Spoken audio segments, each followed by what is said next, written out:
Navigating skincare routine steps can be confusing. In this week's newsletter, I'll go through the science of each skincare step and how each skincare product is designed to deliver optimal results for various skin concerns.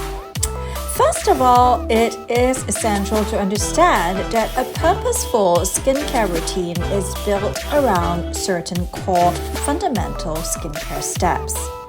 The following that we discuss is applicable for both day and night skincare routine steps.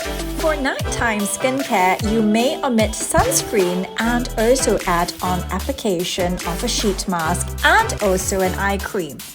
Targeted treatment of spots such as with prescription creams containing retinol or retinoids and/or hydroquinone should also be applied at night in order to reduce the risk of photosensitivity. The first step in any skincare routine is double cleansing. Double cleansing is a two-step process which involves first removing makeup and sunscreen followed by a second cleanse. The first cleanse focuses on oil-soluble pigments, sebum, and grime, whereas the second step is focused on removing the residue. The primary goal of cleansing is to restore the healthy skin microbiome, a balance of good and bad germs. However, it is equally important to respect the skin barrier. An ideal double cleansing regimen should not strip the skin of moisture, rather it should cleanse skin and restore moisture levels. The first step is makeup removal. There are two options for makeup removers. The first is a micellar formulation and the second an oil-based cleanser or an emulsion, sometimes known as a milk cleanser. I will go through the pros and cons of each, but first let us define some terms. Micellar water works by hydrophobic, which essentially means water-hating, and hydrophilic, which translates into water-loving properties of a micelle. The makeup residue is attracted to the water-hating aspect, which is best thought of as a ball that is wrapped up, which continues to roll on skin, grabbing the residual pigment and dirt. To remove the ball, which is a micelle, you use a cotton pad. Friction or rubbing is inevitable, and this can be harsh for sensitive skin. Pure oil cleansers are also often too greasy. My choice is an emulsion or a milk cleanser. Milk cleansers are oil in water formulations. The oil component dissolves makeup pigments and removes excess sebum. The like-for-like principle here is that oil-soluble pigments are dissolved in a similar substance, an oil in water emulsion. The benefits of an emulsion are that it is less greasy than pure oil formulations. It is also effective as a humectant if formulated with moisturizing ingredients. When you physically rub off the makeup on a cotton pad, the oil component protects your skin. It also acts as a barrier between the cotton pad and skin, hence reducing friction, unlike with micellar solution. Now for step 2, we recommend a second cleanse with a lathering agent. This step is best paired with a natural emulsifier like honey or soy or similar botanical emulsifiers. The process of generating a foam can help improve the cleansing experience so users feel thoroughly cleansed. However, using chemical lathering agents like lauryl sulfates can strip the skin of natural moisture and also cause dysregulation of oil production, and this can sometimes lead to the oily dehydrated skin phenomenon. Amino acid-based lathering agents are also gentler on skin. Now moving on to step 3, which is serum application. Serums deliver high concentrations of water-soluble actives such as hyaluronic acid and vitamin C. The reason why an all-in-one skincare cream does not work well is because the entire process of skincare layering creates a moist skin healing environment, which is not achieved with the traditional cleanse, tone, and moisturize regimen. Here are some important skincare actives to look out for.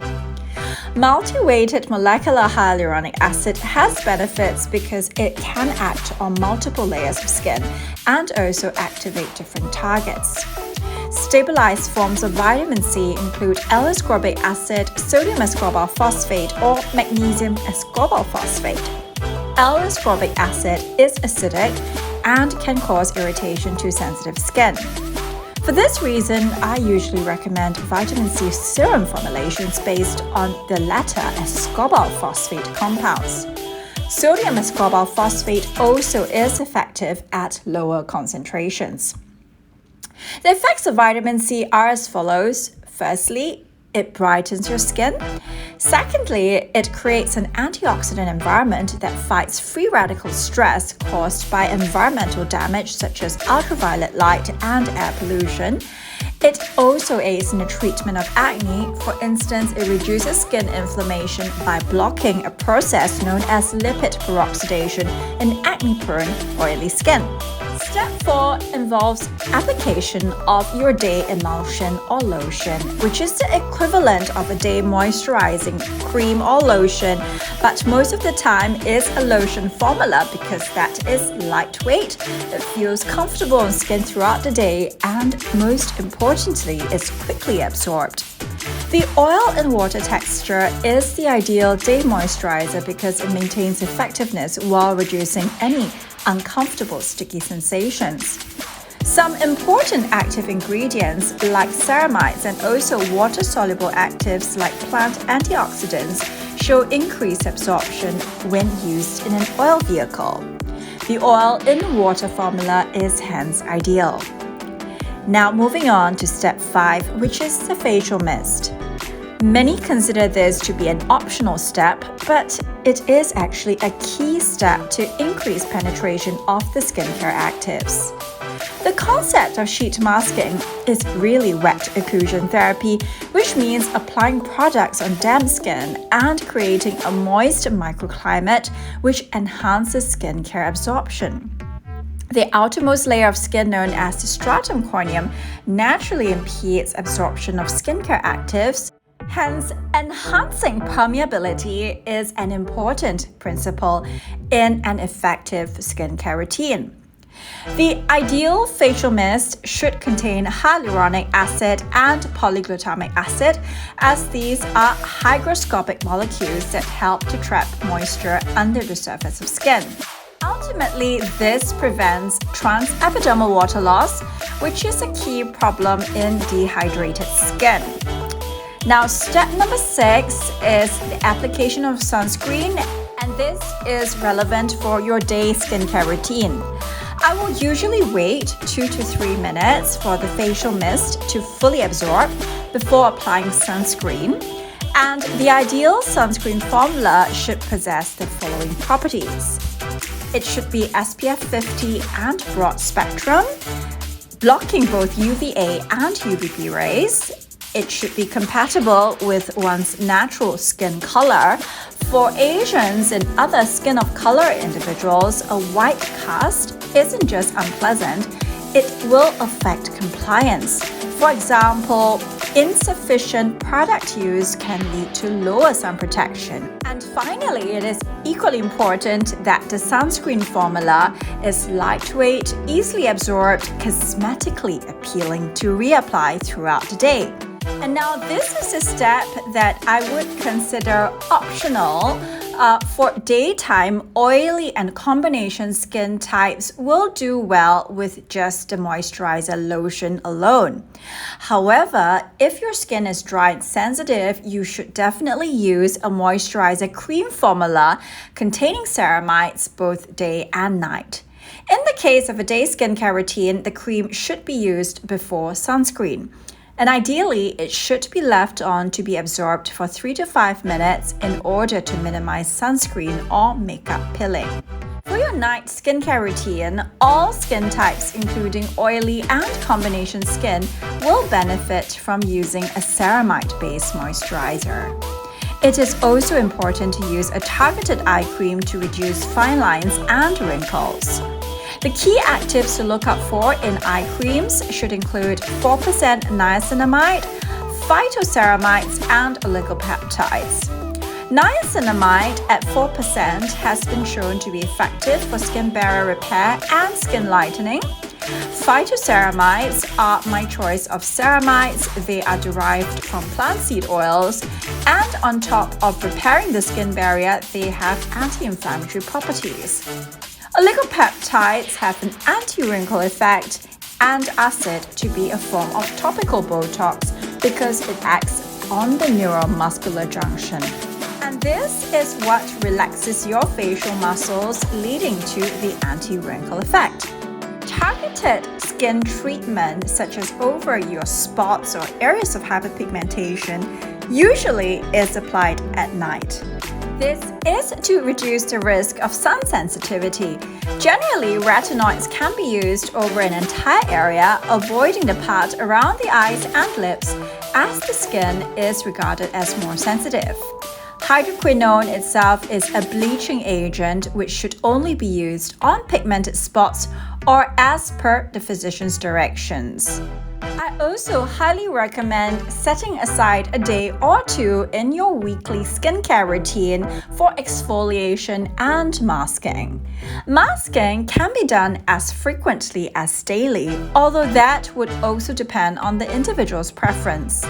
I cover some points on exfoliation and masking in this final section. When it comes to exfoliation, we must define it as the removal of dead skin cells from the topmost layer of skin. But most importantly, it is a process that encourages cell renewal. It is also critical to understand the skin cycle. The entire process takes about 27 to 28 days from the new skin cells being formed, moving to the surface, and then being shed off the surface of skin. Exfoliation is a technique that helps to remove the dead skin cells in order to reveal younger, brighter, and more radiant looking skin. There are two main types of exfoliation here. Physical exfoliation using granules or abrasive beads, which is the method I don't recommend, is especially bad for those with sensitive skin or those with active inflamed acne. Chemical exfoliation, such as with AHAs, BHAs, and lactic acids, are beneficial because they exfoliate on a microscopic level without damaging the skin barrier when used in correct concentrations, and it can also improve skin irregularities. With regards to home-use chemical exfoliants, the most important aspect is incorporating a low concentration that does not irritate skin and a formulation that has moisturizing effects on skin to reduce the risk of irritant contact dermatitis. You should also be aware that enzymatic peels are a great option to traditional chemical peel exfoliants.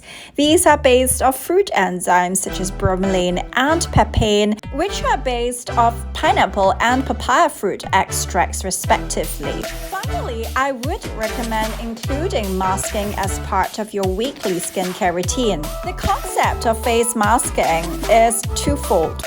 First, by creating a microclimate around your skin that enhances skin healing and that also stimulates beneficial processes like collagen production and cell talk. Secondly, wet occlusion therapy, which increases the absorption of skincare active ingredients by improving epidermal penetration. For instance, the ability of cosmeceuticals to cross the skin barrier is an important marker of efficacy. There are four main types of face masks. Firstly, sheet masks, which can be categorized into the reusable type or the one-time disposable face mask. Leave-on gel masks, which usually contain high doses of vitamin C and also possess skin barrier repair abilities through use of actives like aloe and glycerin. Dry masking, which are based off polymers like silicone or hydrocolloid, all of which create an artificial microclimate around skin. And finally, textiles, which can be in the form of pillowcases or face masks engineered from novel nanomaterials like copper that exert anti-aging effects on skin. I would recommend using leave-on gel masks together with a reusable sheet mask made of polysaccharide for ideal results. Dry masking can be implemented simply by switching to biofunctional textiles for your pillowcase. We've covered the science behind skincare routines as well as the formulation of certain skincare products. I hope this helps you make better choices for your skincare products. When it comes to skin health, consistency and habit forming are two important aspects that must not be neglected.